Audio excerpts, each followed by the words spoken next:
selling the ranch may be the first option that comes to mind, or maybe I should say it's the last thing you really want to do. So then, what are some other options you may consider? Jerome Chavelicek with Hall & Hall is my guest as we discuss some options. Some you may have considered, some you hadn't thought of, but in either case, maybe you're not sure just how to get started. First, one option would be to lease the ranch. But at the end of the day, you want both parties to be successful. Then we'll also discuss two other options like operational oversight and hiring a ranch manager. The discussion leads us down the road that's going to provide invaluable information for both the landowner as well as those wanting to lease more ground or those aspiring to be ranch managers. That's on this episode of the Working Ranch Radio Show.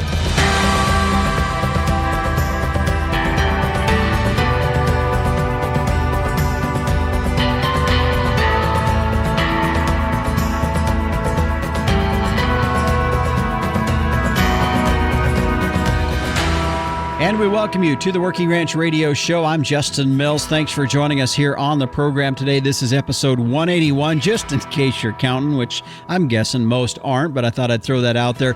But if you want to go back and find the show, you can download it by going to our podcast website at workingranchradio.com, or if you have a preferred podcast provider, such as Spotify or Apple, you can find it there as well. Now, before we get into the show, I did want to remind you, coming up later in the program today, of course, the Captain Tim O'Byrne will be in for this week's edition of Tim's Two Cents, and we'll hear from meteorologist Don Day with a look at our long-term weather. Now, while I'm talking about that, might also throw this out there. In fact, we'll talk about it later on with Don about this, but he is going to be on next week as he has his extended forecast or look at what the winter 24-25 is going to look like. So be sure to tune in next week for that show as well. Well, our subject here today is really comes back to the core of a really big topic for me when it comes to agriculture, and that is, how do we keep our land in production agriculture? How do we move the ranch land and these legacy or these generational ranches onto that next generation and do that? And of course, there's been many shows where we've had here on the Working Ranch Radio Show where we've talked with attorneys about some of the various ways that you can do estate planning, which is very, very important with that. In additionally, a lot of times it comes to a point where ranch families are looking at, well, just do we sell the outfit? Do we do that? But maybe there's some other things that we could be looking at, and that's really the core of our conversation here today. So joining us on our program today is Jerome Chavelicek, who is a member of the management group for Hall & Hall. And Jerome, thanks for joining us here today on the Working Ranch Radio Show. You bet, Justin. Glad to be here. Well, it's an interesting topic, Jerome, that we're going to talk about here today. As I had told you before we went on air here, that, from my perspective, it's a conversation that I'm sure a lot of ranch families have had from time to time when they look at generational changes or just maybe changes to the operation. Maybe mom and dad are, not sure who's going to be coming up next or how they do all of that, or grandma and grandpa are wanting to divest of the operation. And, I think a lot of times we really feel in the ranching industry, our only option is to sell. Is maybe, and definitely it's one option out there that can be equally divided, which is why sometimes that happens. But at the same time, one of the things we also like to look at is what are some options that we can look at when it comes to keeping these ranches in the family and keeping them in production agriculture. I know this is something that you guys see as you are a member of the management group for Hall & Hall, and one of the things, and we're going to get into some of the things that really some options out there that people could be looking at beyond just selling from a management standpoint. But what are some of the things that you see as ranch families are broached with this subject in their generational ranches? What are some of the things as people come through the door that you see often are issues that they're kind of dealing with or trying to work through? I would say that the primary issue is, like you mentioned, a generational change within the family. Maybe there isn't a sibling that's willing to take over the ranch, and they ask, what are our options? What can we do if we want to keep this ranch within the family ownership? And the most common option there would be a lease, whereby they lease the ranch to an operator and don't have to worry about the day-to-day management of the ranch. The other option would be you hire a ranch manager, and we do that to where it would free up the owner's time the day-to-day operations of the ranch. And the third option would be where we would take a deep dive into the financials of the ranch, look at the financials and see if there's any inefficiencies or areas of improvement where we could possibly make the ranch a smoother operating ranch. Mm-hmm. Jerome, with families, when they come in, are they surprised when there's other options? Because I guess it's something, like I said before, initially we think the only one option is to sell. But when they start looking at these, is there, what's the general feeling when you start, expressing some of these options that are out there that they could be looking at? What's the general tone that they take with that? I would say they're not surprised. They know about them, but their primary interest is the details. What is all involved with those different scenarios? That would be the most common reaction we get. Mm-hmm. So where's your starting point? I know you listed 3 different options that are out there, but what's the initial process you start walking them through? The first thing we do is just get a clear understanding of what their goals are, what they want to see from the ranch or what happens to the ranch. And once we understand their goals, then we can give them recommendations on how best to achieve those goals going forward. Mm-hmm. What are some things that would help this process along for them in just trying to figure out a direction to go? Like you said, you guys work with them to try to figure out what their goals are, but ahead of that, what could be some things, folks could be doing? Well, I think the first thing is they have to be comfortable in giving up some level of control of the ranch and willing to go down that path with a different operating scenario. And that involves a number of conversations and try to figure out just how comfortable they are in making a change, if you will, because it's a completely different change than what a lot of ranch owners are used to. Mm-hmm. When you get into this, no doubt you kind of have to really uncover and unveil some deep elements within the ranching operation. How does that go? Because I think that would be something for myself that as a ranch, if I was to sit down and say, okay, let's look at this, but you're going to have to know some of the insides of what we're doing with our operation, correct? Correct. The first one that comes to mind are the financial requirements of what the ranch owner needs from the ranch to see if it's even feasible to achieve. If the operation can support a comfortable lifestyle, meet the owner's financial goals, regardless of the form of operation, that's generally the overlying criteria. Mm-hmm. Well, Jerome, let's take a break here, and when we come back, let's start talking and digging down a little bit deeper regarding some of these options that you talked about. The first one that we're going to get into coming up next and have a good dialogue on that will be on leasing as an option. And I think this is something, whether you're the family maybe looking at leasing the ranch out, but also for folks that maybe somebody that's wanting to lease. This conversation that we're going to have will cover subjects that are relevant to both parties in that. So you want to stick with us on that. It's a good time to go refill your coffee cup. It's what I'm going to do. I've got a pot of Cowpuncher coffee right here, and I'm going to refill my cup at the break. Do that yourself. If you're looking to try out a new type of coffee, I'd encourage you to give Cowpuncher coffee a try. It's what we drink here on the X-Ring Ranch and also at the Working Ranch Radio Show studios. You can choose from a lot of different varieties and flavors that they have. In fact, they've even got K-Cups if you like that as well. Give Jim or Tricia Williams a call. Check them out online at cowpunchercoffee.com. Grab a mug and let's spur the day with Cowpuncher Coffee. This segment today brought to you by the American Gelbvieh Association. Meet modern industry demands for feedlots and carcass traits with Gelbvieh and Balancer Genetics. Find out more at gelbvieh.org.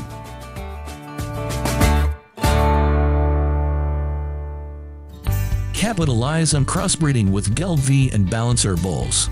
Raise replacement females with added fertility, increased longevity, and greater productivity. Gelbvieh and Balancer-influenced females wean more pounds of calf per cow exposed. In the feed yard, Balancer-influenced cattle offer increased performance, improved feed efficiency, and have excellent carcass merit. Balancers add the pounds, make the grade, and deliver the value. Make your crossbreeding count. with Gelb and Balancer Genetics. Welcome back to the Working Ranch Radio Show. My guest today is Jerome Chavilicek with Hall & Hall. He's a member of their management group, and we're just talking about the element a lot of times when it comes to generational changes in ranching operations. Sometimes that conversation comes up about selling, and if the idea would be, well, what are some other options we can look at besides that? Jerome is here today to talk about that. Jerome, we talked a little bit just kind of setting this up, and you briefly highlighted some of the options that could be looked at. I want to spend a little time in this segment talking about leasing as an option. And of course, with that in mind, there's a lot of different things. I know for probably a lot of guys that come in the door, just not quite sure where to start when it comes to leasing. So what's the conversation that you have when it comes to, well, maybe let's look at a lease option with your ranching operation? Yeah, we sit down with the owner and determine what their goals for the ranch are. For example, maybe they want to continue to live on the ranch. Maybe it's a summer grazing lease. Maybe it's a lease with care, or maybe it's multi-year, year-round lease, and help them figure out which type of lease scenario suits them best. Mm-hmm. I suppose there's an element of that of really from your guys' standpoint too, of getting in and, okay, just, looking at even what enterprise mixes could the ranch support as well, and kind of guiding that process as well. Yeah, exactly. I guess one of my underlying philosophies is the land generally tells you what the best enterprise or enterprises are for the ranch. Sometimes you run across a ranch that's heavy feed base, not much grazing. And other times maybe it's a graze out type ranch where they do a little bit of protein supplement throughout the winter, but the cattle are grazed 12 months out of the year. Mm-hmm. So is there ever times where what you guys see and what's been traditionally done are different? Sometimes, yeah. As you're well aware, Justin, right now, regenerative agriculture is a pretty hot topic, and we're seeing some grazing systems, people making changes to their grazing systems where maybe they're not putting up as much hay as they used to, and they're intensively grazing the meadows or the irrigated hay fields, and trying to graze out as long as they can. Mm-hmm. Yeah, and I would suspect that a lot of times as you guys look at things, because you're handling other ranch operations, it's probably good that you have that diverse background to look at some of these things, especially even some of the writing of these lease, the wording in that's going to be pretty critical when these folks are looking at a lease option potentially as well, right? Yeah, exactly. We know what needs to be in the lease. Granted, we're not attorneys, and any client that is looking at the lease option, they need to engage their attorney in drafting the document, but we know what management items need to be in a lease and how they should be addressed. For example, hunting rights, ranch infrastructure use, capital improvement allocations or cost sharing, and public leases, state, BLM, and Forest Service, how they need to be addressed, things like that are crucial to include in any lease. But like I said, an attorney needs to be involved to make sure the document is drafted correctly. Mm-hmm. Jerome, you talked about some of the things that you need to be aware of a lot of times in drafting these leases. What are some things that you have seen maybe in trying to help folks along that it's already a drafted lease that they've had, or some things that you just would advise be very aware of these kind of issues or conditions that you've went through? Yeah, I would say the top one on the list would be term of lease. Generally the tenant wants a long-term lease, 5 to 10 years or more, where the landlord may want only 3 to 5 years. And then improvements, who pays for what? Noxious weed control is very critical. Pest control, as you well know, up in the Northern Rockies, Northern Plains, there's prairie dogs around, and that has come up in some leases. But at the end of the day, you want both parties to be successful. You want your tenant to be making money, and you want to incentivize the tenant to be a good steward of the ranch and make sure the ranch is taken care of and improved in a lot of cases. As ranch infrastructure gets older, you need to improve it or replace it. And that needs to be a discussion during the negotiation process of the lease. It's a good point. Jerome, I think the one probably question that a lot of folks are thinking in the back of their head is rate. How do you determine a rate on this? Is there some baseline information that you reference to try to figure this out? How does that determined? Well, unfortunately, that's the challenge in a lot of markets is the public information that is out there is somewhat limited and somewhat dated by the time it's published. So we know in markets what people are paying. We talk to ranchers and landowners and see what they're getting. But the price of the lease is not as important in my mind as most people think it is. I tend to take the long view. And like I said, I want the tenant to be successful and to make a profit, and at the same time, being a good steward of the ranch. So sometimes that factors into the price of the lease. Mm-hmm. You know, Jerome, I can't help but think while we're talking here, and maybe our initial focus of our show was talking to folks that could be in this time of with their ranch of deciding which way they want to go with this. But I can't help but think we also got guys listening like myself that are looking at ways that they can lease more land or more ranch, another ranch of some sort. What's some advice you would give those folks? I mean, as you know, Justin, the lease market is pretty localized. And if you're in that market, then you know what comes up. But a lot of the times you don't hear about it till somebody else has it's it. Too late. Yeah. And a lot of it is word of mouth. And if an operator's that wants to expand is doing a good job, that word gets out and people know about it. Maybe your landlord talks to people. It's just a matter of getting the word out. And of course, there's always advertising, but if a producer or an operator wants to lease a ranch, put an ad out and see what kind of response you get. But generally, it's a pretty localized market, and the landowner looks around the neighborhood and sees who the good operators are and generally go to them first. Mm-hmm. Yeah.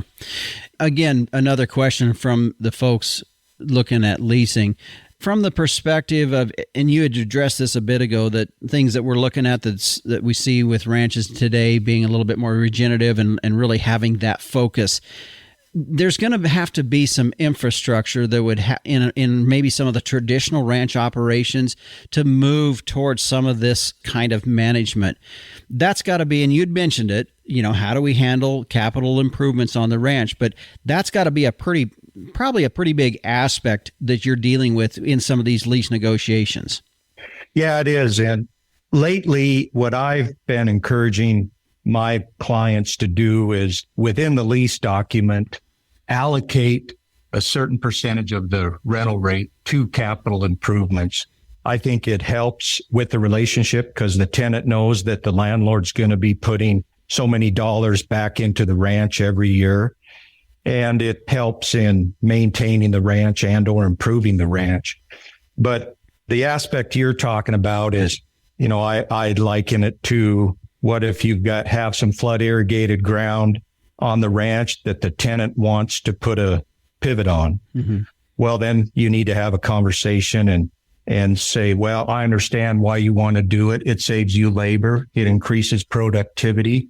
I'm willing as a landlord to invest that capital. But since it's going to make the ranch more productive, a landlord feels that they should be entitled to some kind of return on that investment over and above what the tenant's already paying for the ranch. Mm-hmm.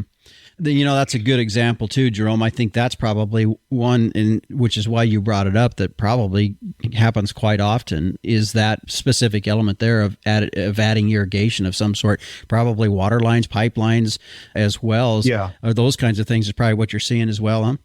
Oh, yeah. I'm seeing, with weather of late, we're seeing more pipelines put in, wells drilled, just to try to get away from reservoir water, have a more reliable source. But that and irrigation improvements would be the second one. Mm-hmm. Well, Jerome, let's take a quick break here. We're not done yet talking about lease as an option. I think our discussion here is good for both those landowners looking to lease out as well as those wanting to lease more. And I've got some more discussion or some more questions I'd like to get into when we come back after the break. This segment today brought to you by Barn Owl. Winter is coming, and are you prepared for that? Real-time awareness starts here. Always know with Barn Owl, you can build your off-grid camera system today at barnowl.tech. Are you tired of putting the wear and tear on your ranch pickup or your good side-by-side out checking stock tanks or reservoirs? Or maybe it's just keeping an eye on a remote ranch location. When you stop and you think about it and you start to calculate the cost of your time, fuel, and miles on your vehicles, you're going to scare yourself. But there really is a very simple and a reassuring solution, and it's called Barn Owl. Barn Owl off-grid cameras and smart alerts provide you that assurance, and there's no question it is a time and a money saver. From anywhere at any time, no Wi-Fi or power needed. Build your off-grid camera system today at barnowl.tech. Real-time awareness starts here. Always know with Barn Owl. And welcome back to the Working Ranch Radio Show. My guest today is Jerome Chafilicek with Hall & Hall, and we are just talking about the concept of ranching operations when they hit those time frames and have to decide, okay, which direction are we going to do in terms of moving the ranch forward? Maybe they've went into the idea of looking at selling, but man, is there some other options we could look at? Jerome, as we were talking in the last segment about some of the elements within looking at lease, both from a landowner perspective as well as potentially somebody looking to lease more land, I want to go a little bit further and more in-depth discussion regarding term. Now, I know you addressed it as you answered the first question in the last segment, but I want to go a little deeper in that because as I find myself literally currently in the process of writing out a lease, term is one of those things that you're really not quite sure what's fair, I guess, or what do you see out there in the marketplace or with ones that you work with regarding term on a lease? Yeah, for a new landowner that is not used to leasing the operation or the land, and with the new tenant, I would recommend probably a 3-year term. That way you'd have ample time to see how the relationship is working. And it's not uncommon after 1 or 2 3-year terms to extend that term. I mean, as you know, most operators like certainty, like consistency, because change can be expensive. And if they know they have a ranch under their stewardship for 5 to 10 years, then it creates a peace of mind for the tenant. But I would recommend a shorter term initially, just to feel each other out, see if it's going to work long term. Okay. Something else I was thinking of, because when you start talking terms, there's some other little side notes that sort of come into play in that. And that is, what about some of the things that you can do through the USDA office and your FSA? And some of those require, longer term lease contracts than a 1 or 3 even year contract. How do you write that stuff, or how do you have that conversation regarding lease negotiations between the tenant and the owner? What I've seen with my experience, and I have one ranch in particular that the tenant participates in the EQIP program and other programs, and they have a 10-year lease. Where the landowner is concerned is, are we keeping up with the market? So generally, what we do in those longer term leases is have a rate adjustment or rate look after so many years into the lease to make sure that the landlord is with the market. Yeah. And boy, I can't help but think sometimes, Jerome, on that, is it off of a land value or production ag value? Because, I mean, of course, production ag right now for ranchers is fairly decent. I realize inputs have gone up as well for farmers or ranchers. But, the price of calves is considerably higher than it was 4 years ago. I mean, that's got to ebb and flow with some of this. I mean, is there ever a point in time the lease could go down? Honestly, I haven't seen it in my 35 years. And lease rates aren't tied to land values as much as they're tied to the economics of the operation. Mm-hmm. And granted, competition comes into play in lease pricing. There may be areas, I'm sure you know of areas where rental rates are a lot higher than what you may see in Montana or Wyoming. Mm-hmm. And that's mainly due to competition. It's somewhat productivity also. It comes into play. If you're getting 25 inches of moisture a year versus 12, why then that's a factor in the rental rates for that area. Yeah. And the other factor would be proximity to markets. Mm. If you're close to a feeding area, cattle generally bring more money than if you're 800 miles away from a feeding area. Yeah. Something else that came to mind here as we were talking about this, especially when we were talking about dealing with, like equip contracts that could potentially be coming up or various things like that. Have you had much or dealing at all with any carbon capture contracts on some of these ranches? Because some of these contracts are written, or I'm guessing several of them are under the idea that it's whoever's running it is creating that capture point, not really the landowner. So have you had any dealings with anything like that? I have not personally had any dealings with carbon contracts. I've been involved on the edges of some. And as you well know, they're very long-term contracts for the most part. Mm-hmm. So I realize some are not that long. Others are pretty darn long. And I always wonder about, what happens if the ranch were to sell, or if the operator decided not to follow the grazing practices prescribed in the contract or doesn't meet the carbon capture goal, then what happens? Yeah. Well, and like you said, they are longer term. It's definitely not a 1-3 year. I think the one I'm aware of is more around a 10-year type of a contract, which, like you said, I mean, there's leases that are 10 years, but by and large, they're probably shorter than 10 years. So, which makes that whole issue kind of maybe moot in a certain point. But that was something I think is relatively new and probably going to have to be addressed and figured out at some point, don't you think? Yeah, I would think so, especially given some of the type of people that own these ranches. Some of them didn't grow up on a ranch or operating a ranch, and they have different goals. But that's where it all comes back to: what are the ranch owners' goals, and how do we best achieve them through whatever operating scenario they desire? Mm-hmm. Well, is there anything else that we haven't yet hit when it comes to leasing? Because I want to talk about some other options that you had briefly mentioned in the first segment there. Have we kind of exhausted the conversation here regarding lease as an option for folks? Yeah, I think we've hit on the high points, Justin. Like I said, you're going into a long-term relationship, and you need to understand that it's somewhat like a marriage, and that both parties need to be successful and need to feel like they're being treated fairly. Yeah, for sure. Well, we're going to take a break here, and when we come back, we're going to continue on. Our title today is Keep It If You Can, the idea of maybe not always just looking at selling your ranch operation, but are there some other options you could be looking at? We've already talked about lease. Coming up, we're going to talk about potentially operational oversight, assisting in that, as well as hiring management. So stick with us after the break.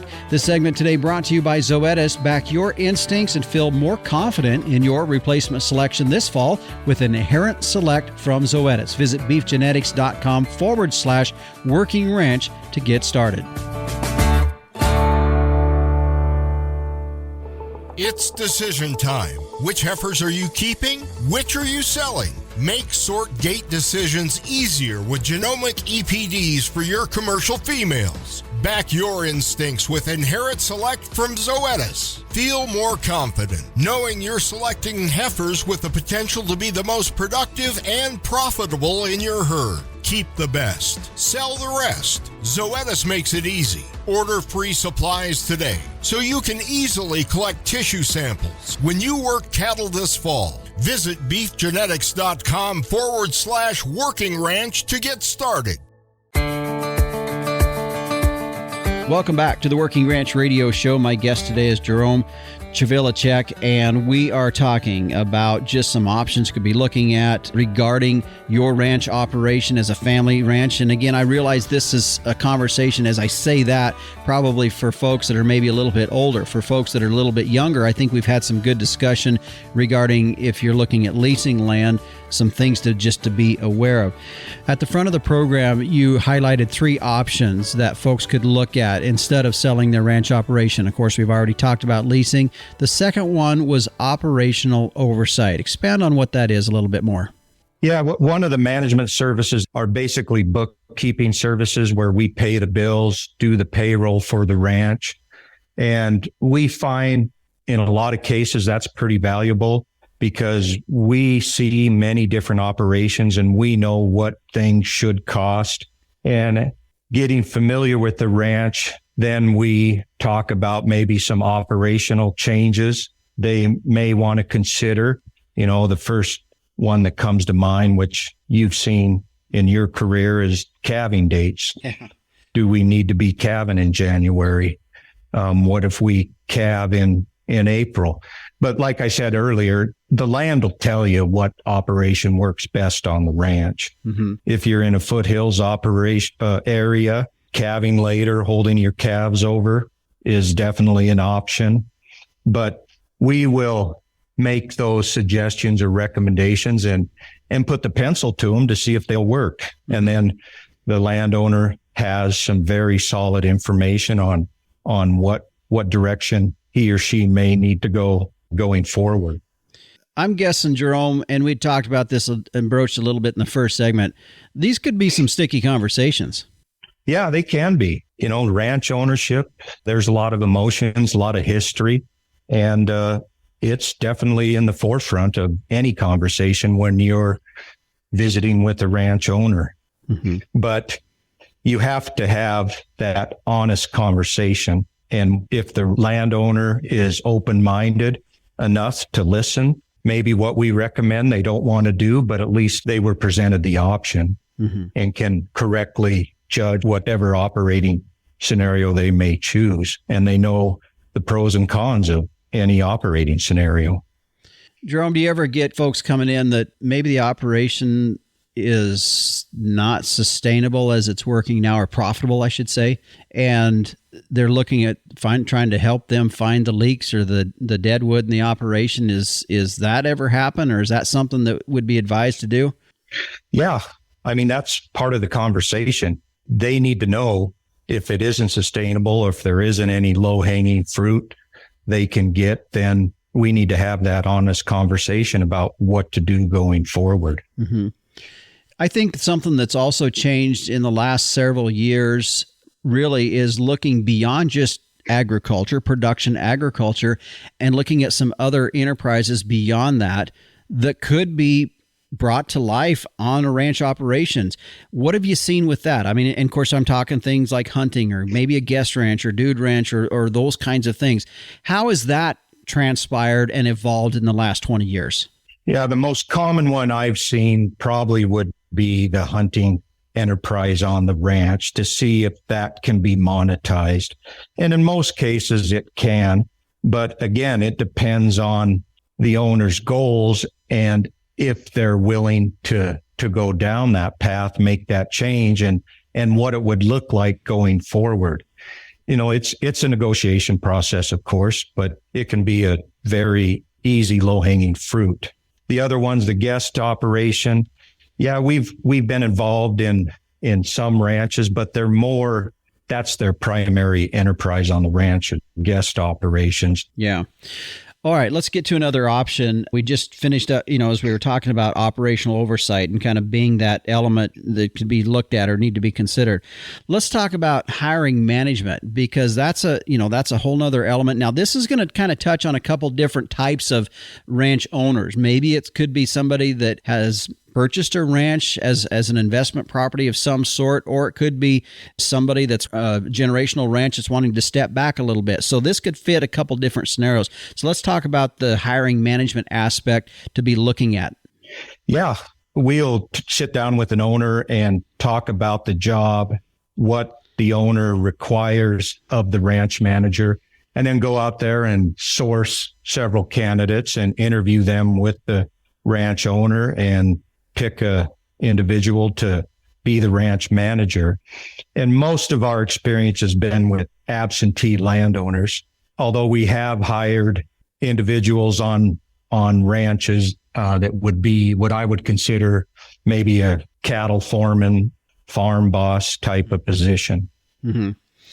Jerome, like we talked about earlier, this could, when we were having the lease conversation, we have folks listening that probably are considering, some lease, looking at leasing out, as well as folks wanting to lease operations. When we have this conversation about hiring management, I think we're also talking as well about folks that might be in a position, they have gone through schooling, younger family or a younger person that wants to get into managing a ranch. What's that step? What are you seeing? What are some things they should be looking at, or what are you looking for? First and foremost, we're looking for individuals that are very good communicators. And I've been saying this for years. Communication is most important in any job and throughout life. I feel that it's pretty hard to over communicate with the ranch owner, and sometimes that takes some effort. But if an individual has good communication skills, grew up on a ranch, maybe got a degree out of a land grant college in agriculture, those would probably be the top three criteria that I would look for. And breadth of experience also is in that list. I've always thought that experience out trumps a college degree in a lot of cases, but I've always felt that a college degree, at least with my experience, taught me how to communicate more effectively. So you kind of got a circular pattern there, because you're like, well, experience is great over a college degree, but the college degree helped you do what you started off here talking about today, and being a good communicator. Yeah. And that's my personal experience with college. I grew up in a very small town in northern Montana, and when I got to college, my first class had more students in it than the population of my hometown. And I quickly realized that there's more people in this world than I thought. And it taught me how to interact with professors and students. And I felt it was very valuable. The book education, it definitely was valuable, but I've always felt that learning how to communicate with people, what I learned in college, was the biggest benefit for me. Mm-hmm. So I guess what I'd say, if I was to pack what you just said into something initially, was, okay, a college degree is good. It's definitely not a have to be, but it's a good thing for sure. It helps with that. But experience is big. And if you can put those two together, boy, you would really be somebody that could be very, very hireable, I guess. Yeah. And willing to have an open mind, maybe to think about things differently, would be a big benefit. And having that demonstrated in your previous employment, that's always good to see. Yeah. But when I say communication, I don't mean just verbal communication. As you know, Justin, communication these days is so much is electronic, good or bad, be that as it may, but electronic communication is valuable. Being able to talk through a spreadsheet to come up with operational plan and being able to implement it, that's valuable as well. Mm-hmm. Boy, I think that's hitting some folks listening here that probably is going to be very helpful. I know I've got a son that's down at the University of Wyoming working on a ranch management degree, and I think there's some things that you just said here that'll be very helpful to those folks. I can't help but think partly too, Jerome, that as you talk about that communication and how important it is, especially when you're dealing with folks that are possibly not generational ranching families, that it's been an absentee owner, that there's just that communication of here's what production agriculture is about, and not getting upset with the fact that they don't understand it, but being able to teach them about it. Yeah, you're exactly right, Justin. That type of owner, it's somewhat an educational process for the ranch manager, because they'll throw questions at you that you never heard before, and you wonder, well, where's that coming from?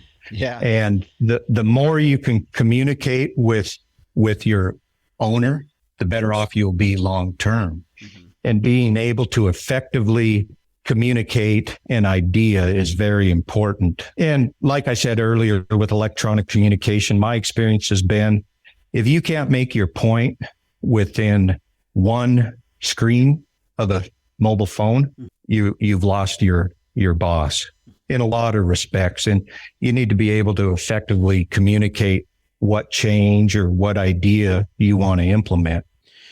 Jerome, as we kind of wrap up here, it brings me to a final point as you talk about that, and especially really talking about absentee owners that may not be as educated about production agriculture. And then even in addition to the groups that are the generational ranches. And at the crux and at the very base of this, I realize our title is Keep It If You Can. We're trying to keep this land if we can. However, I think the other side to that is keep it if you can, ... You could end that with several different things. Maybe keep it in the family, but also I think it's important we just keep these ranches in production agriculture. And that to me is a big thing, which is it makes it so critical that when we have absentee owners, that they have a good experience in production agriculture. Yeah, exactly. There is nothing wrong with production agriculture on open landscapes. It's a benefit to society. I mean, there's a million different benefits. And production agriculture can coexist with wildlife habitat, things like that. Fisheries habitat is just a different way to look at land management, to where maybe you're not trying to maximize cattle numbers. Maybe you're trying to run an efficient cattle operation as well as improve the fisheries and wildlife habitat, which is all good at the end of the day, in my opinion. Yeah. Well, Jerome, I appreciate the conversation here today. I know when we started, I kind of had a thought in my mind of where we would go, but we've had some really good discussion. And I think both as we were talking about the lease, and then even in this last one with the hiring management, I think we were able to hit a couple different types of folks, those that are wanting to lease, those are looking to lease, and same with hiring, those that are wanting to hire ranch management, those that are looking at being ranch managers. So I think that's been a good discussion here today. I know that's something that you guys, I mean, it's part of your operation. It's part of what you do. And if folks would have questions about things that we've talked about here today, how would you direct them to get a hold of somebody like you to visit about this? I would go to our webpage, hallandhall.com. That's spelled HALLANDHALL.com.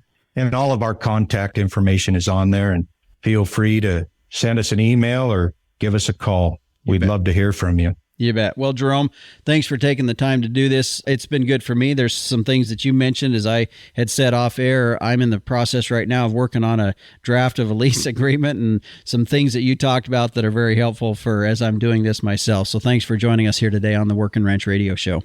You bet, Justin. I enjoyed it. You bet. And our guest today has been Jerome Chavilicek with Hall and Hall, as we explore and talk about the title of our show, of course, was Keep It If You Can. And we really did broach this from a lot of different perspectives, as I talked a bit ago about.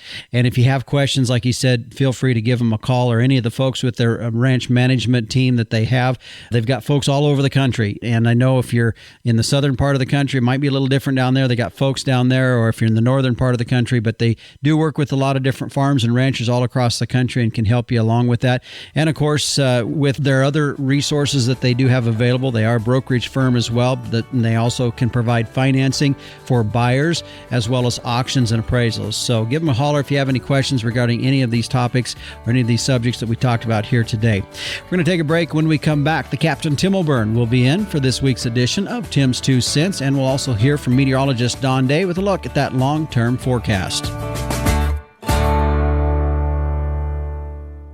fascinated by our wild weather? Now you can learn, appreciate, and understand the weather in your own backyard with the new Tropo Rain Gauge. Having achieved the highest rating of any product reviewed by the weatherstationexperts.com, the Tropo boasts rugged durability, impeccable accuracy, and precision to the 100th of an inch. Visit measurerain.com to order a Tropo today and use code RAINDAY. That's RAINDAY for free shipping and 10% off. Go to measurerain.com.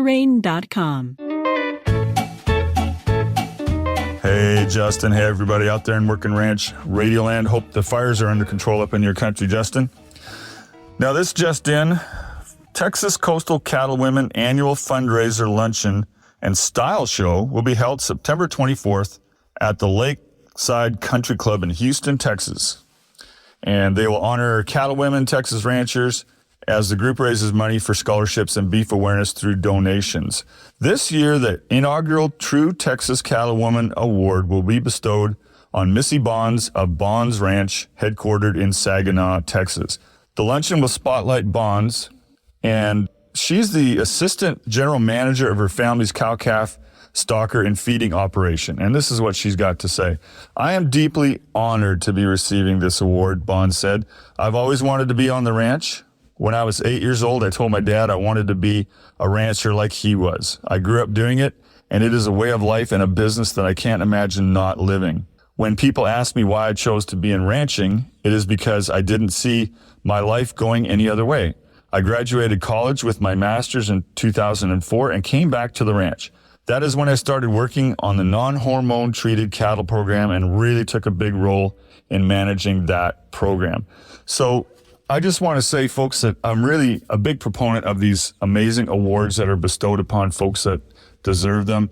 I especially like the stewardship and environmental stewardship awards, those types of awards. Anytime you seek somebody out and nominate them and give them an award like this and make it public like we are, it really puts the beef industry in a very, very positive light with consumers that don't really understand who we are.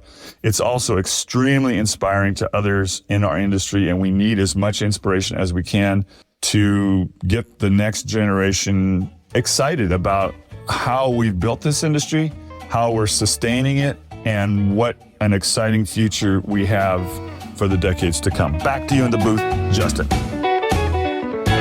All right, thanks, Captain. I appreciate the perspective on that because, yeah, you are right in the fact that we need to celebrate and honor those that are good stewards of the resources that we as ranchers are in control of, not only for the consumer to know that it's something that we value, but also within our own industry for those that are going to be the next up-and-comers that know that there is a value and prestige placed on those that do and have been good stewards of their resources. So a good perspective on that. Appreciate that take. Well, as we turn now and take a look at our long-term weather, joining us is meteorologist Don Day. And Don, we talked a little bit about last week the fact that things were kind of starting to settle into a fall pattern, and we continue to see that stronger jet stream and pushing some of that moisture further south. Yeah, and we are seeing a lot of moisture getting pushed all the way down into the far southern tier of the U.S., right along the Gulf Coast. So from the Gulf Coast to Texas to Florida, it's going to be wet and rainy.